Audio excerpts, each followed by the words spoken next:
John, Good morning. good morning to you, man. Welcome. Thank you. This is amazing having you here. Well, thanks. It's great to be in Chicago with you. It's a little chilly from Florida, but nice.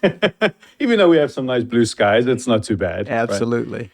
Hey, so you've had such a colorful life, and I've gotten to know you over the last few years, and I really come to enjoy you as a person, the human you are, and just some of your experiences, your stories. And speaking of stories, storytelling is a big part of who you are and what you stand for.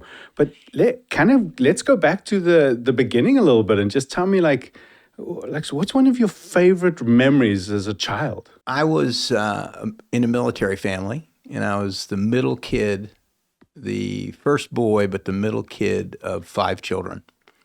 And my dad was a highly decorated war hero. However, he had 5 tours in Vietnam. And through the key parts of growing up, say 9 to 16, he was in Vietnam 4 of those 6 years. He's from Brooklyn. He played baseball, but I played baseball. But one of the silly memories I'll tell you was that we were in Green Cove Springs, Florida, south of Jacksonville. My dad was in Vietnam. I had 2 older sisters, and my younger brother was being born. I was 9. He came home. My mom came home from the hospital, and I looked at him. And I said, "You told me I have a brother. He can't play baseball." So How close are you with that brother now? I'm very close with him now. Okay. I'm very close with him now. And he actually, he went to West Point 9 years after me. Yeah. And he had a completely different life than me because when he was 7, we were in the Philippine Islands. My dad was in Vietnam. Yeah. My 2 older sisters were in college. And my mom passed away of a heart attack one night. Oof. And so I was 16 years old. And I say to people that it was tragic in a sense, but it was the day I realized a good skill in a bad school, if it's going to be, it's up to me, because I was the only one there. And I had to go. And in a foreign country. In a foreign country, I had to go tell a general's wife, try to get my dad back. And Oof. anyway, but he had a completely different life than me because my mom died and my dad got remarried and but he's a really good guy, and we're very close. Okay, so your dad was a military man, highly decorated, many tours in Vietnam. Sounds like you followed his footsteps. Tell me about that. So we moved around, and one of the key points in my life. But if you've ever seen the movie Band of Brothers or the series on Netflix, or that unit was the 506th Infantry Regiment, and it was decommissioned after World War II. They were awarded a Medal of Honor in World War II for Eagle's Nest, et cetera. They were decommissioned after World War II, and in 1967, they were recommissioned as a reinforced battalion. And my dad was the battalion commander who took over that battalion. Wow. And they trained in Fort Campbell, Kentucky for a year before they went. And it was a pretty interesting observation, which I didn't realize as much at the time, but I look back on it as seeing him lead, seeing how he hired people, seeing the people he hired, seeing what was going on. So I did follow in his footsteps in a sense that I went to West Point, and I graduated in 1974, which was post-Vietnam. And I stayed in for 6 years. I was an infantryman, airborne ranger, and was in an airborne company down in Panama. But post-Vietnam wasn't that much fun. Yeah. And I got out and went into the software industry. But I look at the observing my dad as a leader, and then at West Point, one of the things you learn, they teach you very well, and they do it even better now. But the first 2 years at West Point, you learn how to follow. You're not a leader for the first 2 years. Right. You're a follower, and they teach you how to be a good follower. And I think a lot of that has to do with leadership and how people yeah. But what it kind of got into is that I look at myself. I call myself a people first leader, and I believe as a company you have to have good strategy, but you have to have good people with good connections who are inspired to go work hard. But so I followed in his footsteps to a sense, and had but I got out pretty early. I mean, it was a long time ago. So I wouldn't consider myself a military man or, in that perspective as he was. But West Point is special though. And, I obviously didn't grow up with that, but I had the opportunity to go do a leadership course there a few years ago. And I was just blown away by the beauty, the leadership, the Tradition. quality, the tradition, the history. It was just spectacular. Yeah. I mean, there's no way you can walk away from that and not be in awe of that institution. No matter your belief of military or not, it's just an amazing experience to go through. And one of the things that stood with me very much, and I think it was General Petraeus, I'm not sure exactly the quote, but it's like, lead me or follow me or get out of my way. And that so resonates with me 100%. Yeah, lead, follow, or get out of the way. Right. And I don't know who said that, but it is it's a fabulous institution, has a long history and tradition in the United States. And their main mission is to, and I think it's recognized today as the #1 leadership institution in the United States. And so their job is to build leaders of character. And It's amazing what it does. Yeah. It's and the kids today. I mean, if you look at these kids in the last 20 years who gotten out and gone to Afghanistan and Iraq, which I don't want to get into that subject, but I'm not a big fan of what we did there and how we did it, et cetera. But the kids on the ground, I mean, the courage, the bravery, the leadership, it's amazing. So, it's a good place. I always say it's a good place to have come from. Right. Any good memories from or people that you met or during that time of your life? Well, I have tons. I mean, it's, for me, when I think of good memories, it's all about the people, the memory of somebody. But I will tell you, you mentioned General Petraeus, and I think you know that I am friendly with him. But we went to airborne school together as 19-year-olds, and my dad was down there. He was the head of the Ranger Department at the time. And they do something, when you graduate, they pin your wings on. And there's something, if you're a warrior, they call it blood wings. Okay. And what somebody does is, instead of, the things in the back, instead of putting the things in the back, they push it. And so you create blood. So I still remember that day of graduating. And, anyway, so, but there's a lot of great memories.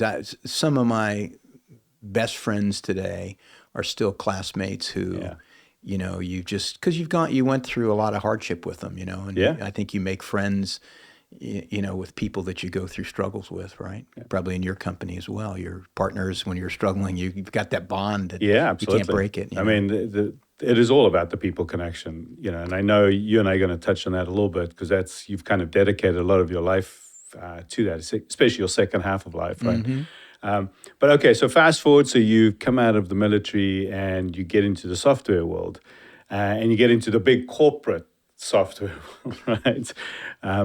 Talk to me a bit about that journey and what stands out for you. And again, let's bring it back to the human component. Like, who stood out for you there? Who was a role model? What lessons did you learn out of that? Yeah, well, I got out and I one of the thoughts in my brain was, I'm 5 years behind my peers. Okay. So I've got to make it up, peers who didn't go into the military. And I picked the software industry, which was nascent, because I thought it was, I did some studies and I had a job in the oil industry and I had a job in manufacturing. And I went with a company that, today they would call it a cloud company, but back then they called it time sharing.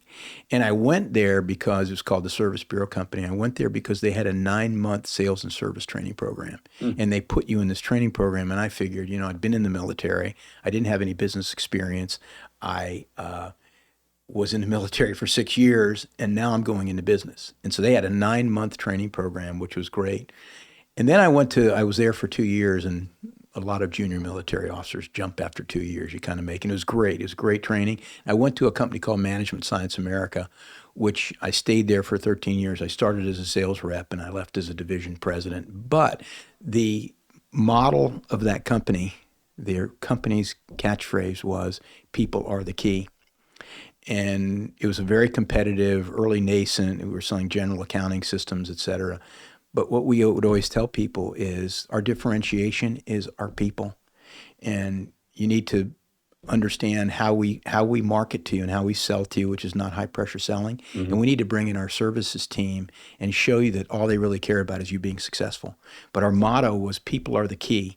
And the chairman was an unbelievable storyteller and amazing guy. So it sounds like people as being a key. Like, do you have a particular story that stands out for you regarding that model, if you want? I do have a story, and it's a story about, so our chairman, he was they consider him, his name named John Imlay. He was the chairman he was the founder, one of the founders of the software industry. And at one time we were the biggest software company in the world at 250 million. Which a far cry from what it is nowadays. SAP, Oracle, and ServiceNow would all laugh at us now. And anyway, but the story, and it reverberated throughout our company, was we had these little keys. People are the key. And you had a probation period of 6 months. Then once you got it, a VP would give it to you. 5 years, they'd give you a gold key. 10 years, they'd give you a gold key with a diamond. So it was kind of our people are the key. And we'd wear it. Anyway, the chairman was on the elevator one morning, and some guy got on the elevator. And John looked at him and he said, "Martin, where's your key?" And he said, "Oh, sorry, John. I left it on my pajamas." So everybody was proud of their key and wanted to wear it everywhere. What I remember from that company, and you know Melanie Carey, who was a partner with us and who is one of the best people leaders I know, is one of the themes we had is we hired really strong, smart people who wanted to become leaders. Right. The culture was amazing and the people were amazing. And I always remembered that feeling. Yeah. It's almost like you could do anything together as a team. You know, it's that team feeling of really great people around you. And there so many people went on to form companies. There's a bunch of guys who are billionaires. I mean, really successful, but with the theme of people are the key. We do it with people. I love that. We do it with people. What do you think is that characteristic that you looked for when those teams came together? Like, besides all the training, it sounds like 9 months of sales training is pretty impressive. But like, what are like maybe 2 or 3 characteristics that you guys hired for that really drew that level of talent to the table? When I look back and even I've got this, you always want to look for fit for the role. Yeah. So if you're hiring a running back, you know, you don't want to interview catchers, right? So that's so part of you got to look for that. Mm-hmm. But I think what really we had an idea in our hiring that part of the hiring you were giving information to the candidate and they would have to get excited, and the last part of the hiring they would really have to want the job. Yeah. So one of the things we found, you know, really smart people, really, you know, the salespeople were aggressive and maybe too aggressive back then. It was not the early, I'm going to tell you when it was, but it was a while ago. But we hired really smart people, and they caught the passion and the vision of the company, and they all wanted to succeed together. Mm. So you had everybody pulling together and working together and excited about, you know, what we did, helping accounting people and make better business decisions and increase productivity. But it was all about making people more successful. Yeah. How do I let this accountant be more successful? Right. And it infused almost everybody in, and people who didn't catch that, who were, you know, too oriented toward themselves, or they didn't make it in our world. They could have made it somewhere else. Right. But it was that. So we looked for, you know, competency, but we also look for people who could share the passion and the vision and who really cared about helping others succeed. Yeah. I think it's brilliant because, you know, over the 20 years that we've been in business, you know, we've obviously gone through our ups and downs and figured out hired right and hired wrong. I mean, we've gone through everything, right? And I think every business learns through that. But one of the key things that we've come to accept is that, and I love the people are the key, right, concept, because we talk about are those people going to come to the company? Are they going to help other people thrive? Are they going to help their lives to thrive? Like, are we going to make a real difference? Do they have that personality that really wants to care for somebody else? Because a lot of what we do is very technical in nature, very educational, a lot of change management. There's like a lot of moving pieces, and you really got to have a passion to help somebody else. Yeah. Otherwise, you'll get pretty frustrated pretty quickly. Yeah. And that's been a difficult challenge, especially nowadays. I feel like there's a little bit of the the sense, and maybe that's changed over the years, and I'd love to hear your opinion, but a little bit more of the self view nowadays than it may be what I grew up with, and maybe even what you grew up with. Yeah. Well, I definitely think that there are 5 generations in the workforce. You go back and look at that. People have written over the years about generations. Right. But certainly, the experiences that boomers and Gen Z and millennials and Gen X, millennials and Gen Z have had are a lot different. Yeah. And I think, certainly one of the things that's happening in our world today, we used to laugh at when I was back at MSA, we had a human resource system we used to call BOB, and it stood for Big Old Batch. And I remember the innovation when a screen came out. And today there's so many technologies, communication, AI, the web, that are moving so fast. And so many of us are stuck on our devices. And what I think is happening, we're so focused on our devices.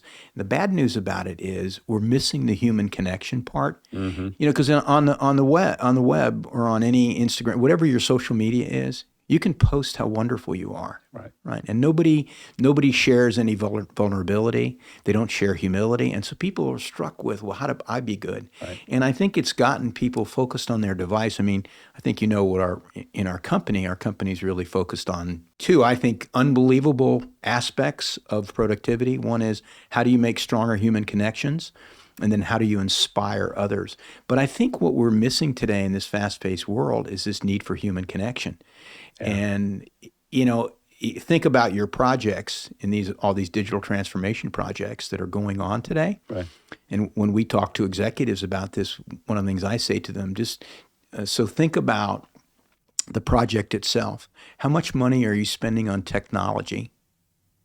And some 70, 80%, project plans. How much money are you spending on the human factor? And it's almost zero. And so I think you're right that human connection is still critical. I mean, people are more connected today through digital technology than ever before. And they feel lonely and disconnected from a human perspective. Yeah. And this whole human connection thing, I want to touch on that a little bit, because obviously over your storied life, you've had many connections.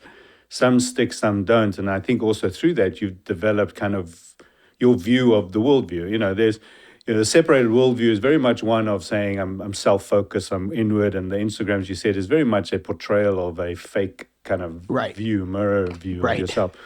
The connected world says I'm more vulnerable, I'm open, we're all suffering together. Like, life's hard, right? And people tend to connect better that way. Yet in corporate world, it seems like that's 2 different things. You can't talk about vulnerability. You can't talk about my challenges. You can't talk about, all of my issues that I'm dealing with at home, because guess what? If I'm worried at home, I'm worried at work, right? We have basically 3 models. One is something called a dynamic relationship model, which is how do you navigate in this fast-paced world dynamically, not statically. Right. And then we have deep listening and storytelling, business storytelling. One of the things we talk about in all of our versions is the way you connect with people on a subconscious level, and a lot of our focus is based on neuroscience, the intersection of neuroscience and behavioral economics. How do people think, and how do they make decisions? And just simplistically, that our subconscious brains are a huge part of us as humans. Right. And most of us don't know how to tap into that leverage. People connect with you. We tend to think about leadership training, that I have to be competent, I have to be in charge, people connect with you when you're vulnerable. Yeah. We were talking in the car on the way over about lessons learned stories. Is one of the major stories we help leaders try to figure out. Right. What's a lesson learned story? So somebody makes a mistake. Instead of correcting them or telling them what to do, how about telling them a lesson learned story about a mistake that I made when I was in their age, and give them a vision of something else to do and allow them the grace to opt into it or not. When I tell a story about being vulnerable, man, I've really connected with somebody in a different way. And you know what that does? It allows them to open up and be vulnerable with me. Right. We have all these surface conversations about nothing. It's not what is taught. It's not vulnerability, humility, authenticity. Telling people when you've made mistakes, being open about it. That's all wrong. Yeah, right? It's all wrong. you can't do that. How could leaders do that? Well, and then there's the opposite, right? Where you just all that the whole time, and then none of the acting, right? So it goes, the pendulum swings. But you said something earlier around deep listening, and I'd love to kind of explore that a little bit, because one of the challenges I think corporate America faces often, and you talked about investing in technology and then not investing in the people. I think people come to their leaders and go like, we need help. We don't know what we're doing. We haven't been taught well. We weren't really ushered through this process the right way. We were just given this technology and say, go figure it out. Yeah. So there's a lot of like people crying out for help, but they're not listening. And often the cry for help isn't just the superficial, I need to know something. It's also the deeper ask. Talk to me a bit about deep listening, and specifically, what are some of the tactics leaders can take to actually start listening to their people? Well, that's a great question. I want to go back to something before I say that, which is I think the world of work is moving so fast, and people have so many communication devices. We ask people, how many devices come in. So they have email, and they have Instagram, and they have TikTok, and they have Slack or Teams, and they're bombarded all the time. And one of the things we know about the subconscious brain, and people talk about multitasking, and multitasking is an incorrect. Your brain really doesn't work that way. If you're really doing something that you need attention and focus. So we're all being pinged all the time, right? Leaders and workers. But listening is an art. And I am a fast-paced individual, and I came from a military family, and I was in the military, et cetera. And I've always been a very good storyteller. I can tell good jokes. I can tell good stories. And I've always been a pretty bad listener. Mm-hmm. And I think that it depending upon your personality style, I think at every level of leadership, you have to understand, certainly understand who the cohorts are, who are you trying to inspire, and work with. And I think you have to up your game on both storytelling and listening. Mm. We call it deep listening, and not to get too geeky, but because of a model we found from we doing our initial research. We did 3 years of research before we launched our company, but the model came from Jeffrey Haight, who's a social psychologist I think he's at NYU now. He's at Princeton, but it's in a book called The Happiness Factor, and it's a model, and every psychologist uses, called the event, feeling, action cycle. And so an event occurs, you feel something, and you take action. Right. Mm-hmm. And what they know now with fMRIs and studying the subconscious, the brain, right. What really happens is your brain lights up, something happens, and all of your memories are stored in your subconscious brain, and a trigger occurs. And what happens is the event occurs, and you tell yourself a story. Your subconscious brain tells a story. That story creates the feeling, and the feeling causes you to act. And the reason we call it deep listening, or sometimes we call it level 3 understanding, it's easy to observe the action. So I can see when you're listening to me or not, or when you're drinking coffee. If you're empathetic, you might understand the feeling. Martin's engaged. Right. But if I'm a really great listener and I can help you understand what's the story behind what you're doing. Right. And now you've really changed the game on your relationship. Because a lot of times people do things, they don't even understand why they're doing it. Right. And it's something, so that's what we call deep listening. And I think everybody's taken some kind of listening course or some kind of active listening, and they think they're good at it. One of the things we talk about is that one of the flaws we've looked at, we call possible flaws, is what all these things do is teach you some good things about listening.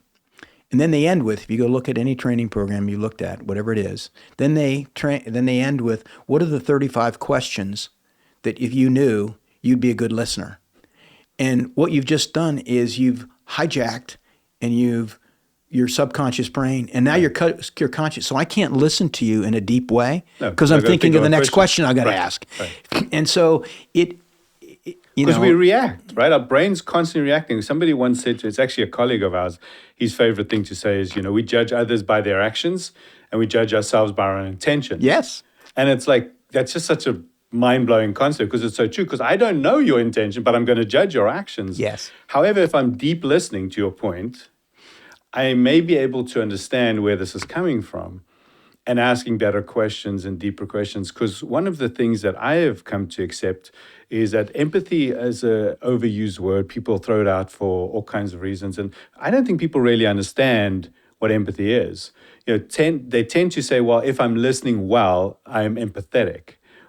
But you're not really empathetic until you've proven to the other person right, that you've right, heard them. right. So I can say, hey, John, based on what you've just told me, that must have made you feel this way, that I can understand it. And I'm actually sharing that I heard you. It's not good enough just for me to sit and nod my head and say, okay, I heard you, right? And that's where empathy plays a big piece of it. So does that relate to deep Oh, listening? well, absolutely, absolutely. So I talked about, the 12 questions. Right. And what we do is we teach people to listen for a story.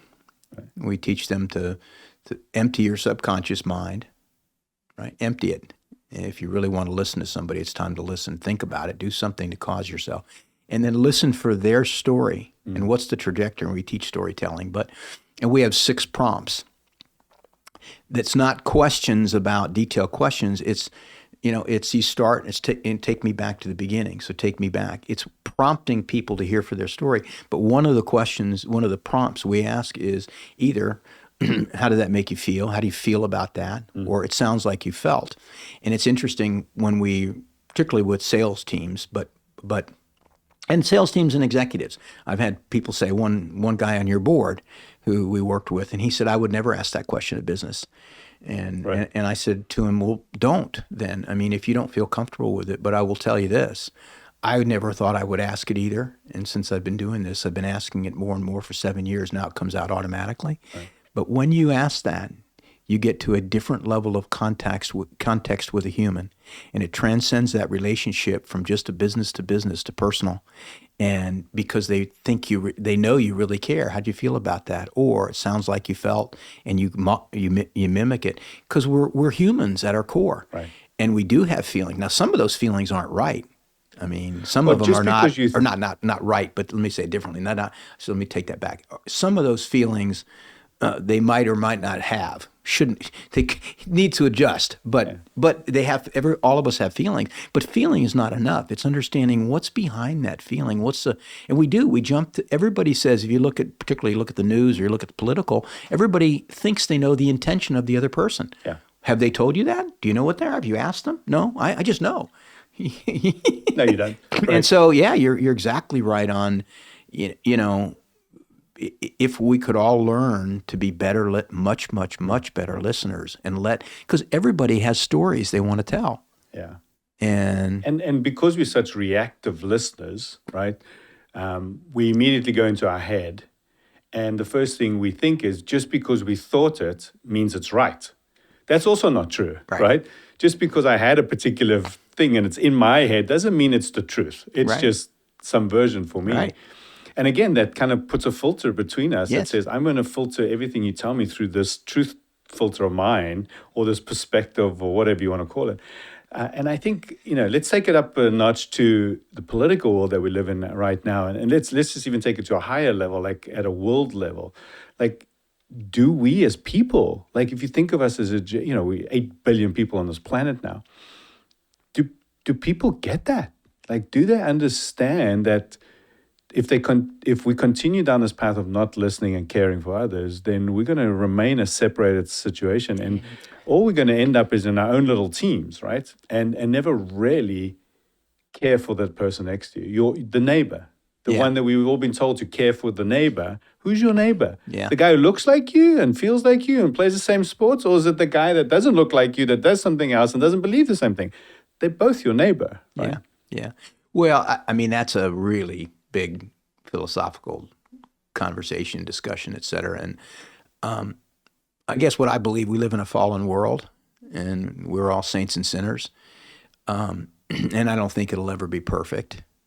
I think that certainly and you know Jamie Winship, and his book is Living Fearless. Yes. But Jamie, as a former hostage negotiator and mediator, can tell you, working in very political, different situations with people that totally disagreed, that the way he was able to turn situations around was connect with them and listen, and not tell them what to do. Am I hopeful that the whole world's going to be perfect? No. Yes, it will be at one point, at one day, but it won't be in the world we live in now. I do think that, and we help people with something we call curious disagreement, because, in today's fast-paced world, learning, one of the key skills that everybody should be thinking about is, how do I learn? And AI is so fabulous to help accelerate your learning. But underneath that, the number one skill we talk about is curiosity. Right. And so what happens to us is, when you're going back to your example, is your subconscious brain is so powerful, and it works, particularly if you're a fast-paced person. If you're, what happens is your subconscious brain serves you a whole bunch of thoughts and ideas, and you blurt it out. So one of the things we say is our subconscious brain makes all of us bad listeners. Yes. And if we don't know how to control and use our subconscious brain, but because that thing comes up and whatever it is, and you interrupt, and what you've done is you've just taken me off the path of the story that I'm trying to tell. But yes, if I could wave a wand and say I could help everybody in particularly when they disagree about things, either politically, either in the United States, Democrat or Republican or whatever, if they could step back, what everybody does is they argue against the other side versus saying, let me understand. Right. Let me understand. And if we develop a common understanding about, if I understand you, if I disagree with you on something, or think I do, and one of the things we teach is we actually say, Martin, I think I disagree with you, but before I jump to conclusion, because now what you're doing is controlling your subconscious brain. Can you tell me more about what you mean and what you say? Take me back, and listen to the story. Yeah. And now I don't do it perfectly all the time. But is everybody going to be able to do that well? No.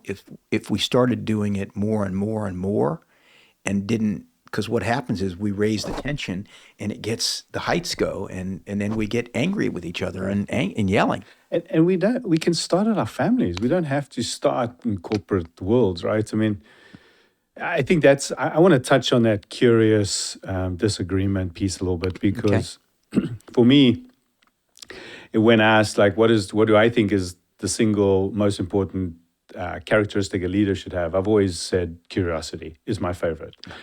Because I think if you're curious, you'll be curious to learn, to try new things. You're kind of being a very good open-ended leader. You're also curious to listen, Yes. right? Curiosity is an amazing characteristic. Yes. And unfortunately, most people, if in a closed mindset, doesn't think of curiosity. If you're open mindset, you're interested, you're caring, you want to know.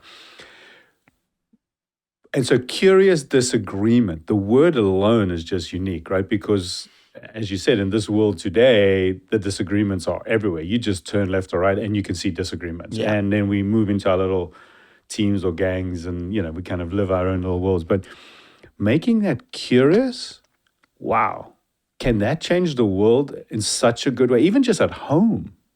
Well, I think I love the I don't know if you know the starfish story, but Tell us. It's a short. The story is about a old guy, some young guy who's on a beach, and he's out whatever having his coffee. Sees some old guy, and there's starfish all up and down the beach. Yeah. And the guy throws one away, throws another way, throws another way.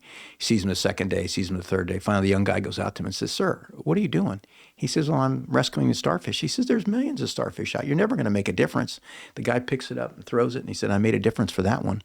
Oh, nice. And so I think you're right. If we could even all practice curiosity and deep listening,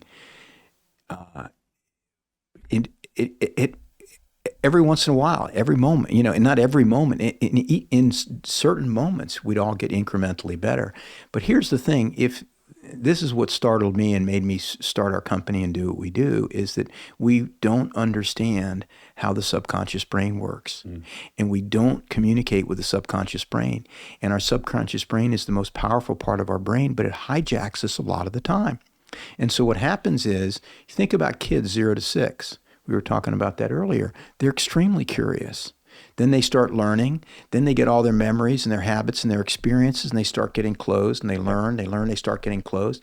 And then you get to a certain age where it's not natural for your brain. Your brain goes to two really big spurts. Right. And then, I don't know if my dad always used to say, you can't teach an old dog no tricks. And the answer is, oh, yes, you can. Yeah. There's neuroplasticity. Your brain can learn. But what happens is we naturally lose that curiosity because of all of the memories which are stored in our subconscious brain, which cause us, like you said, to form opinions really quickly, and then I'm defending that I'm right. Right. But if we thought about that and we said, maybe I'm wrong, let's be curious. Right. Maybe I'm wrong, let's be curious. Right. I think that would make a huge difference individually in small moments. And, that's the starfish thing, is if I do this one, I do that one, and I do that one, then we'll change the world, right? But I love that, though. It is such a powerful analogy, but also that whole curiosity disagreement. I think I'm going to really use that just at home. I think it's such an amazing way. So give us some more tips on that. So if you disagree with somebody, like, what are some of the prompts that allow you to ask that sophisticated level of questioning, but also settle down your conscious brain, right? First thing you have to do, in our opinion, and again, there's a lot of ideas on this, but the first thing you have to do is, if you want to improve that skill, I would say understand what your personality style is. And I'm going to give you, are you fast-paced and outspoken, or are you cautious and reflective? Mm-hmm. Okay? If you're fast-paced and outspoken, what happens when you disagree with one, your natural tendency goes to fight. Yes. If you're cautious and reflective, then your natural tendency goes to flight, right? So you won't argue. And so each of us, based on our personality style, God-given personality style, we have a natural tendency, what happens, fight or flight. Right. The second where we learn is through our family of origin. Mm-hmm. And you go back and think about your family of origin. How did they learn to disagree? And I will tell you what happened in my house. My dad had PTSD. He was an alcoholic. And, if you disagreed with him, he'd yell at you. If you did it again, he'd beat the crap out of you. Right. So that's how I learned to disagree with somebody. You disagree with me, I'm going to raise my voice. Right? So if you start to understand, first of all, here's my personality style, and this is what I'm going to do. Because what disagreement does, it causes friction.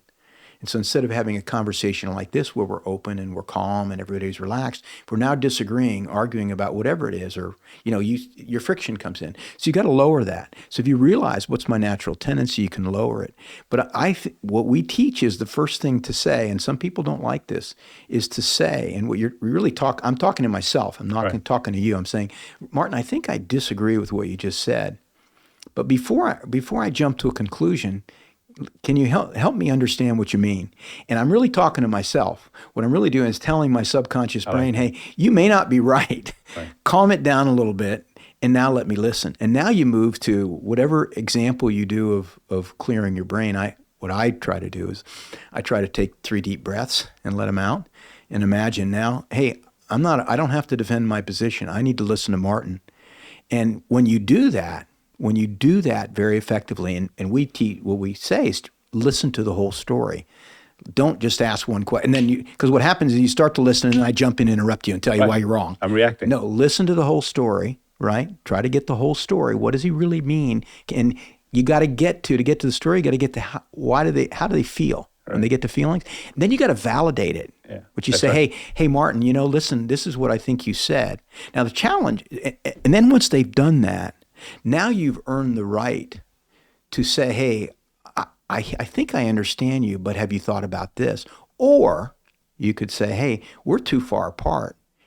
He's never going to agree to do Oracle supply chain stuff. Right. I'm not even going to talk to him about it. Right.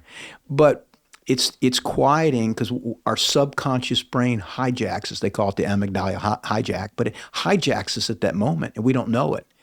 And then So that understanding those two things, what's my personality, fight or flight, and what's my family of origin do? Yeah. And then you can relearn. But we teach, we think it helps you if you say, I think I disagree. Now, however, I'm not sure. So now you're telling your subconscious brain, okay, I know you're right, but be quiet for a little bit. Do you think that from an executive perspective, I'm going back to the corporate world a little bit, I would probably argue that most people don't know that and don't understand that necessarily. And some leaders that are really good probably do it instinctively without realizing they're doing it. But what damage do we think it causes to the people that work for them when we are not curious disagreeers, right? Well, I can tell you that, why I'm so passionate about it, because I've done it wrong in a lot of my life, and I've done it wrong for a long time, and I've, had a fairly successful career. I'm, done well in a very, competitive industry. I was president of 2 public companies. I've done okay.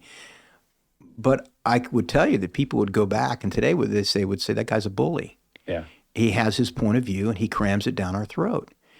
And I don't want to get too personal on this story, but I could tell you relationships that I've ruined by being so adamantly right. And the funny thing, sometimes I was right. Go back and look. Sometimes I was wrong, but I never had the skill to really have the grace to listen to the other person and get their point of view. And collaboratively, one of the things we believe, our belief system, is that really nobody past the age of 6 likes to be told what to do. Right. And in today's world of so much information, you go in and tell somebody what to do in today's business world, they don't want to do it. They want somebody who can inspire them and let them opt in and walk hand in hand and collaborate with them. But I can tell you that personally, as a personal experience, I've ruined relationships. I've made some fairly big business decision mistakes because I knew I was right before I got all the information, and all I did was argue my point of view. And I argued it in a disagreeable and sometimes disrespectful manner. And I think that's what happens to you when you fight for. So I think there are a lot of, if you have a boss who's a bully, or if you have a boss who's not collaborative, you have a boss who they don't understand, they don't really get that, from intention, they're trying to be right and they think they're doing the right thing. Sometimes they could be wrong. But it's, unfortunately, I think that, success is a double-edged sword. Being successful in life, you tend to get many people tend to get arrogant. We lose our humility. Well, I think firstly, thank you for being so vulnerable too. That's very meaningful, and that's what makes life connectedness really work, right? So you're living out what you believe, and I appreciate that. Thank you. You said you ended with, success, and I want to touch on that a little bit from a human point of view a little as well. Like, what is the measure of success? And I'll share, for me, what I've learned over the years is that we tend to measure success either by, what's in the bank account, how big's the house, how do we stack up against others and neighbors or friends, right? And it's that whole personal success drive. And David Brooks says that so well in his book, The Second Mountain, where he talks about, but in reality, we need to be looking for personal significance. How do you switch the mind to go from what does success look like now versus what success looks like the right way? Yeah. Well, it's another really deep conversation. And I think as humans, and I'm a Christian. I believe in God, and I believe in that He made us, and I believe we're made to achieve things for the kingdom. But I think in the world today, in the way we do that is being the best. So I played baseball as a kid, and I wanted to be the best shortstop, and I wanted to hit triples, and I wrestled, and I wanted to be the state championship wrestling, and we compete with other people, and competition is good. And however, one of the things competition causes us to do is to believe our own stuff. And I don't really know how to tell somebody, your vision of success and what success means to you is personal. What I will say this, I think my view has shifted dramatically in the last 15 years, where I wanted to, I remember when I went to the company with John Imlay, MSA, I wanted to be a vice president in 5 years. Yeah. And then I wanted to make $1 million. And then I wanted to blah, blah, blah, blah, blah. And and it was all about keeping up and being successful. And what I've realized is, and some of this is, your faith and what happens in your religious journey, if you have one, is I've realized that, that's interesting, but it doesn't really make you a really valuable and consequential person. And what I believe, and I don't know how to tell people to get this. And there's a lot of people. What I will say though is, let me say this, and I'll be very vulnerable. When I was the president of a company and a multimillionaire and really blah blah blah, I thought I was arrogant, and I thought I was smarter than other people. And today I'm a lot wiser, and I realize that, I still have financial independence. I'm still, successful that way, but it doesn't really matter that much. What matters is, to me, is all about, how do you make a difference for people? How do you make a difference in people's lives? And then what do they think about you when they go away? I mean, part of what I love what we do, the thing that gets me more excited than any revenue in our company is when somebody will say, "Oh my God, I practiced deep listening, and it made a huge difference in my discussion with my wife." Right. And so I don't know how to tell people to get that, and I'm not knocking people who are, certainly I'm not the richest person in the world. I'm not, but what I would say to them if I was with them and Elon Musk or whatever, I'd say, are you happy? Yeah. Are you peaceful? Right. Are you the best version of yourself? Yeah. Right, as Matthew Kelly would say. Yeah. So it's, and that's different for every person. It is. But I do think the prevalent attitude, because you're competing in the business world and you do want to succeed. And, there's only one CEO of SAP or ServiceNow or whoever. And you're competing, you want to get in. The question is, how can you do that? In my mind, and I didn't succeed here. How could you do that with a lot of humility and a lot of care for other people and a lot of, compassion? It's not so much empathy, but compassion, right? And, I wish I could tell you how to do that. I failed at that. And I got it now in a different way. But and again, I want to just thank you for being so vulnerable, because it is truly meaningful when people hear this and they go, that's me now, or yeah, I learned that lesson too, and I've changed my mind. I think it's fascinating, and I love that you're doing that. So thank you. If you had to look back at your life, and this is also a little bit of a bigger question too, like, who would you say would be a good role model to show that kind of leadership? Well, I haven't thought about it that way, but people ask me about heroes. I think we all have struggles in life, and one of the things I say is, there's no struggles, there's no hero.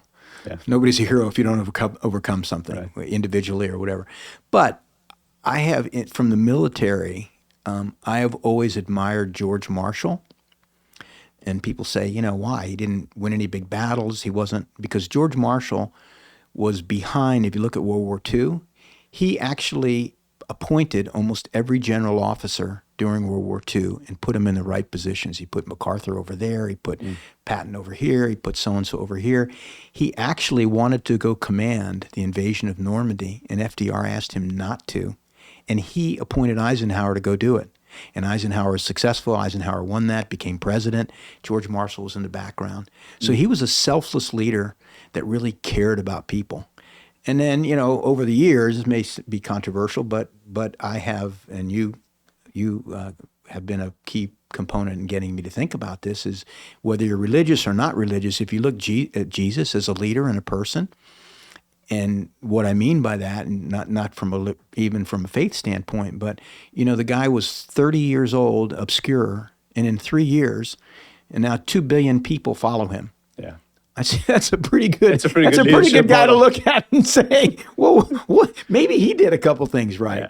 But I look at those people, and then I try to look in business. I mean, I'm very impressed with what Satya Nadella has done at Microsoft. Right. He has completely transformed that company and the culture with humility and openness and curiosity. And so, I think everybody has to pick who their own heroes are and try to pick them out and pick why and know why and what do you want to model. But those are those are those are the two that and then I just have read a book that I would recommend to everybody. I'm going to post on it soon, called Competing in the Age of AI. And it talks about Microsoft's journey and I think FedEx. But anyway, I think every one of us has to. That's a great question. Think about who are the leaders that I admire and why, and who do I aspire to? And technology changes the world, right? And changes leadership and changes all kinds of things. And we're just in a new age where AI is driving a lot. And it's obviously the hot topic and everybody talks about it. And everybody thinks it's the panacea and it's this easy button and we're just going to hit it and everything's going to get fixed. But yet there are still people that are go hungry. There's still wars. There's still civil wars. There's still, infighting. And one of the things that I've come to also recognize is, the question was asked is, why do wars exist and why do these fights exist? And really, at the end of the day, it's because we have internal wars. We cannot find that peace, right? And until we can get that within ourselves, it always goes out. And it comes back to all the stuff we talked about earlier, like deep listening, curiosity, curious disagreement. I mean, it's all of that, right? But it starts with the level of peace inside. If we're at war, everybody around us is going to be at war. Well,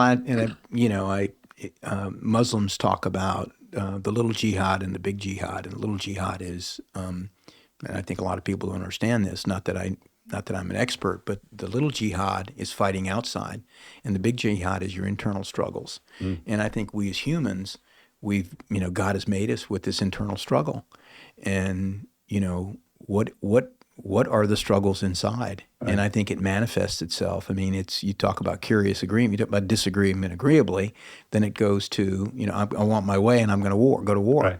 And, whether we're ever going to change the human condition of that, I don't know. But yeah, it's terrible. And I mean, I ache for the fact that we have so many people in the United States who don't get enough food. Right. I mean, we're the richest country in the world where people don't have enough food. So there's a lot of and sadly, statistically, we do have enough food in the world. We actually have enough food to feed 1.5 times the population in the world. Yet through legalities and separation, and you're not on my side, therefore I can't serve. All that plays into it. Yeah. You talked about the Philippines. We go all full circle a little bit back to the Philippines. One of the things that you mentioned earlier on in the beginning was the Philippines, and we were drawn to that part of the world when my 13-year-old daughter said, "I'd like to go help others." And you talk about a nation who's got 7,000 islands, 70 million people, and yet 1.5 million street children who just are either orphaned or pseudo-orphaned, abandoned parents, and just living off of the streets. And we talk about one of the challenges that we deal with from a business point of view is helping companies figure out their supply chains, right? Mm-hmm. And a lot of these things are supply chain issues. Yeah. And yet we have enough, we have the abundance, and there's many other reasons why this doesn't happen. It's not just purely logistics, right? Right. But there is this component of supply chain challenges that we deal with every day in the life. And often the repercussion isn't just me spending $1 more on whatever I'm spending, which is what we all get caught up in. It's the person on the street that doesn't have the food. Right. Can't get shelter, can't get the basic products that they need. Any thoughts on that? It's a huge, it's, I don't know if you've ever read the book Sapiens, a guy named Yuval Harari. Right. And I think what he talks about there is there's two common, since we've been collecting as humans, right? So what makes us different than other animals is our brain, and we can talk, we can communicate, and then we can get work done. And I guess bees and ants are somewhat like us, but not, they can't build the pyramids and go to the moon and launch SpaceX and all that stuff. But he talks about there are two constant conflicts that occur throughout all of civilization. And that's the difference between you getting what you want and me getting what I want, individual versus the group. right? And then he talks about the haves and the have-not, power and greed, and it's all throughout. And I think I mean, I would be a politician or something better than I am if I could solve that problem. What I do think we can all do, I mean, I serve at a kitchen and try to get, there's things, but I don't know how to solve that problem. I don't really. I know it's a fact of life, and I know it's my heart, but I don't really. I mean, I ache for it in a human sense. I don't really know how to solve it, and there's a lot of sadness and bad, terrible conditions, and I think all I can really do is try to make a difference where I can. Well, it's the proverbial throw the starfish back. You make a difference in your world, right? And hopefully the collective difference makes a bigger difference. Yeah. But I mean, anyway, I don't want to go off into, let me not go off into another tangent. Go ahead. But yeah. Why don't you ask me a question? Anything that comes to mind? Yeah. Tell me how you got from South Africa to Chicago and starting Reveal on 05/05/05, 20 years ago yesterday. Wow, that's a big question. There's a lot of story to that. On Cinco de Mayo Day, too. Cinco de Mayo. Well, I mean, the journey started as a curious individuals giving an opportunity to come to the States and deciding that even though we were young, dumb, and adventurous, like we should try it. And it was on a contract basis. It wasn't full time. It wasn't like we permanently moved, but we left everything. Like we came over with 5 suitcases and a 5-month-old baby. You and Hala, yeah. Yep. Okay. Yep. And your oldest daughter, yeah. Yeah. And then basically we came out here and we started doing what you would do is get work your job and do as best you can and normal stuff. Traveled around a little bit because we moved based on projects. This is kind of how we lived. And I always joke about we landed in like a Miami level temperature in South Africa, and we landed in Denver, Colorado, and been hit by a blizzard like within the first weekend that we were there. It was just a completely radical new world.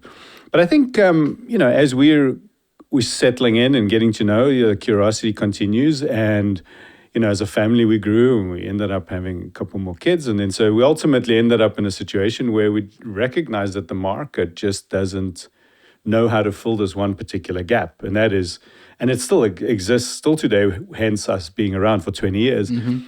But it's not just in the world we live in. This gap exists across all technology platforms, and we'll come to AI in a bit. Is everybody talks about people, process, technology, but it's not about that. It's about people, process, and a smart use of technology. Yeah. If we can't use the technology well, then the technology is useless on its own. Right. It's like using your iPhone just to make text messages, right? Well, that's the struggle we're going through right now in AI is how do you use it productively to do something. But go ahead. That's exactly right? Yeah. So AI, the technology alone is not going to do anything until we as humans know how to deal with it. And so we just identified a gap in a particular area, right? In the supply chain operations side of things with businesses that run SAP, right? And so they put in this multi-million-dollar system. It's been around since the 70s. It's obviously more sophisticated every version that comes through. But at the end of the day, it's still a very sophisticated ERP that people don't know how to use. Right. Actually, as a matter of fact, our statistics shows that people use less than 35% of its capability. So, again, it's like driving a car on one wheel. Like there's 3 other wheels there. You can do better. But people don't know what they don't know. And I think it comes back to a lot of the stuff you talked about earlier. Are people curious? How do they deal with disagreement? How do they deal with the challenges of not knowing how to feel for others and deal with it, especially executives? There's this tendency to just say, I've invested in the technology, here it is, now go figure it out. Yeah. And there is the component that you mentioned, like, well, what about the investing in the people then? That is a very natural second phase that gets eliminated. Yeah. And then people fast forward 5 years from the implementation and go like, this thing doesn't work. Yeah. So your journey came over here from a project standpoint, did a lot of projects, saw a gap in the market, took the risks to fill it, and the gap is that, and it's interesting to say the gap is that in SAP supply chain solution that a lot of people have and a lot of people are successful with, they're using a very small percentage of that capability, and if they learned how to use it better, they could optimize inventory, productivity, That's right. lower cost, increase revenue, et cetera. And so that was it's an interesting thing when you say one of the things we found in our research about neuroscience and is that most of us, because we don't understand how to use the subconscious brain or how to talk to the subconscious brain, use about 10 to 20% of the capability we have of our brain. So so that's a complex system like SAP's ERP system, and so we use about 20% of it.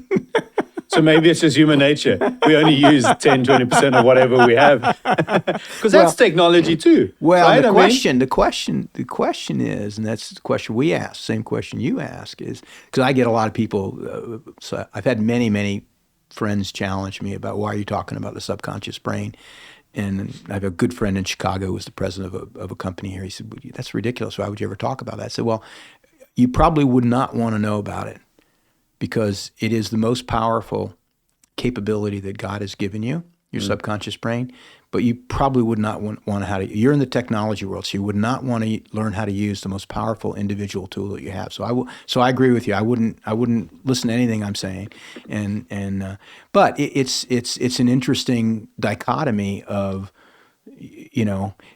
but the thing I was going to say, just think about, and I'm sure you have before and after cases of a lot of your customers. I know some of them, but where this was before and this is after. And I tell people, let's assume that you're just go Google your subconscious brain. And I'll tell you that's 80% of your brain. Yeah. Just imagine if you knew how, and I'm not talking about becoming a geek on brain neuroscience. There's some simple ideas that you can understand. You would be 10 times more effective. Would you like that? Of course. Okay. Why not? Right? Okay. Let's invest in that. And that comes then back to the things we both basically try to teach the people we work with, right? Is we try to teach them like, hey, you could use and learn this technology. You're saying, yes, you can also use your brain more effectively by actually tapping into the unconscious. Yeah. And I love that because ultimately there's a soft benefit that comes from it, but there's also a very tangible benefit that comes from it. Yeah. Maybe in your scenario, it is I'm not only being able to understand and connect with people better, but I could actually do better in my career. I can be a better leader. I can actually earn more. In our case, it's like not only am I able to function better and be more productive and be home on time, but I can also actually increase profitability, reduce working capital, and increase throughput. Like there's tangible benefits to these things that I think a lot of leaders and executives in particular, especially large corporate executives, struggle to connect the dots with.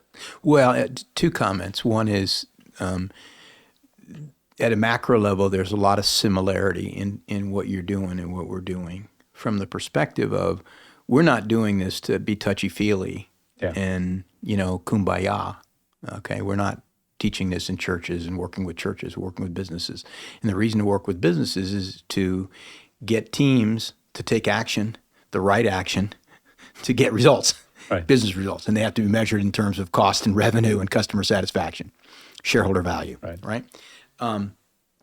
But what I wanted to comment on, the last company I was with was a company called Advent Software, and we released, may not be as complex as what you do in SAP, but we released a portfolio management system for the account asset management industry that was extremely complex. That back at the time had an in-memory resident database, whatever. But it was a 12 to 18 month implementation, and it was not something people wanted to do, and I was an executive sponsor on our side for a lot of large projects, and I will hypothesize, and some people will argue with me, that many senior executives are thrown into managing large projects, and they really don't understand the human side and the communication side 100%. And the value side,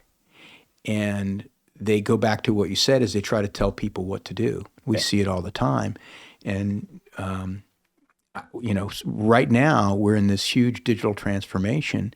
Gartner and Forrester will tell you that 80% of the projects, 70 to 80% of the projects don't meet their cost, schedule, and function. Right. People will tell you, well, Right. it wasn't a failure, but we were going to spend 9 million, we spent 50 million. Oh, okay, all right, No failure. no failure. But I think it's a big part of that is that executives, the world is moving really fast, and it's working against their ability to connect humanly and communicate, and we don't have enough communication. That's right. And if somebody was telling me, now it's the business I'm in, so it's a little bit self-serving and I'm biased. But if I were looking at projects, if executives knew how to tell the project story in a compelling way, an inspiring way to get people to come along and continue and show milestone growth, et cetera. Right. But they miss that part. Right. They all have it. I've got a good friend who runs a project management company, and we debate on this all the time. He said, well, we have this project management software, and it's all put in there. I said, yeah, there are ROIs all put in there. Nobody believes it. Mm-hmm. Nobody agrees with it. Nobody's bought into it. Nobody's in alignment. But you put it on a spreadsheet. Yeah. And it's the human factor that caused it to fail. And so, in your world, getting that optimization and getting leaders who know how to really work with these multiple young generations who, there's a big challenge in what they want out of a life. I mean, you talked about your life, and I bet if I talked to your wife, there are many times you didn't have work-life balance. It's so important to them today. Right. So how do you work with them in a way that inspires them to come along with you? And we don't do it. No, we don't. And then the result of it often is because of that lopsided spend and investment is that people work harder, longer hours, have less work-life balance, which was the opposite reason for implementing the technology. And fail and get worse. And then fail and get worse and then hire more people. And so these consequences, and then you fast forward 10 years from now, and people are like, oh, we actually doubled our team size and I'm still struggling.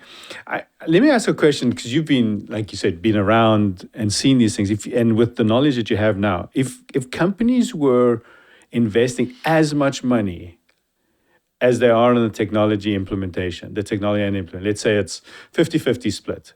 Technology implementation is $1, and they're going to spend $1 on people. How much would that change the success of those go lives? I think it would.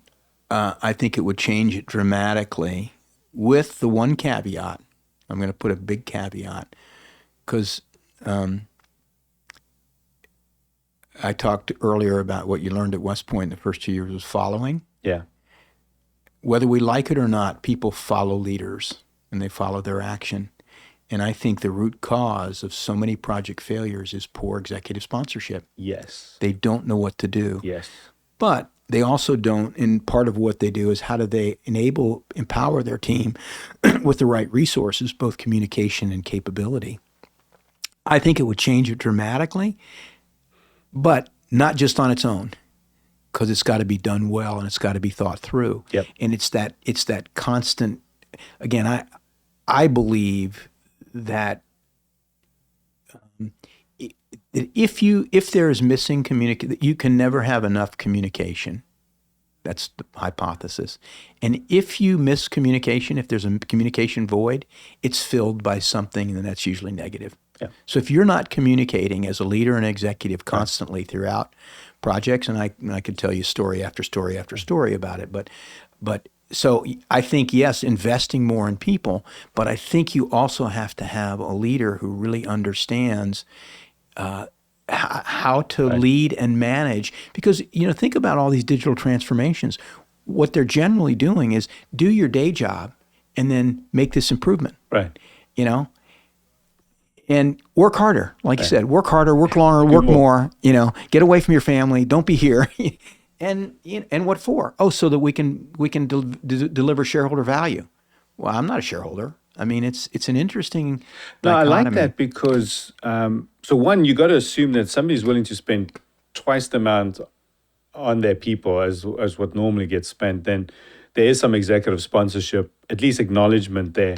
But I do agree with you. I think often executive sponsorship, let's put the investment in people aside, the executive sponsorship is often just lip service. And you really need to activate executive sponsors. So executive sponsors is talk about leading by example. Like, I'm down on the ground, I'm with the team, I check in on meetings, I'm actually participate in certain meetings, I'm helping guide certain decisions, bigger discussions. I'm very active. I don't just sit in on a steering committee meeting once a month and listen to what's the risk, because then human behavior will dictate every single time they will put the same thing in place than what they are used to now. Sure. Every single time. One thing we know about the brain and plasticity, neuroplasticity, is the brain can change. It can rewire. However, the challenge is that you have created superhighways of the habits that you do, Right. and you've got to change those habits. Those neural pathways. And right? those neuropathways, you can change them, and you've got to have some practice and habit to change them. And I am reminded of a quick story, and I won't tell the company or the guy's name, but it's a friend of mine who took over as a CEO of a $4 billion company. Mm-hmm. And he called me and said, can you come over and chat with me? And I went over and had lunch, and he said, man, I went to a board meeting, and I just got the crap beat out of me because of how much money we're spending on our SAP implementation. I said, really? I said, how come? And he said, oh, man, I talked to everybody, and all they talk about is, hey, we have to replace the last system we had. And he said, I've just been appointed as CEO, and my job is to improve inventories and our customers and increase our profit margins by reducing costs and get the stock price up. And nobody on this team. And I said, well, whose fault is that? He said, what do you mean? I said, well, whose fault is that? So I don't even understand that question. I said, well, I mean, who's running the project? He said, well, we delegated this project, and he was the president before. We delegated this project to the IT executive. I said, well, okay, what's his biggest problem? Well, he's got another system that's going to run out of support, and he's got to put in SAP. I said, oh, okay. So whose fault is that? And I kept asking this guy. Finally, he said, I'm getting pissed off, John. I said, well, okay, I'll leave. But what I was trying to say is, Dave, look in the mirror. Yeah. Look in the mirror. You didn't define what the goals of the project were. You let some guy who has good intentions run off and on a goal that wasn't meeting the corporate goal. You've spent the money. You're getting beat up by the board, and now you're looking for somebody to blame. Yeah. And it happens all the time. It happens all the time. Because, what I tried to tell him was, we talked later on, and I said, listen, we look at goals, value creation at 3 levels. Yeah. We look at the individual level, the process, and the business outcome level. Right. And we think, depending on who you're talking to, they care about different things. And the IT executive was right. He needed to replace that other system. It was going out of support. The company would shut down. Right. That was but he wasn't meeting the inventory and the cost, and so they weren't focused on. And I think it's really hard, believe it or not, to have a conversation with executives and get them to articulate make the linkage in this to the value. Yeah. Now they can tell you at a high level on an ROI kind of what my Excel spreadsheet does. Yeah. They can't explain to you the linkage and how it tracks. And that's where they miss. They miss that alignment with the integration and the cross-functional and the people. Yep. And it's I love the outcome mindset that you just mentioned, the individual, the process, and the business outcome, because one of the things a lot of companies are facing from a SAP point of view is to justify moving to the new cloud version, S/4HANA, right? And I have this counter argument continuously with companies out there where they keep saying, well, they can't find the ROI. They can't justify spending all this money to get just the cloud version of the new stuff, right? And I said, but you're asking the wrong question. You're trying to justify an upgrade, basically. You haven't even justified having SAP, period. Right. No matter the version, because you haven't gotten the outcomes yet.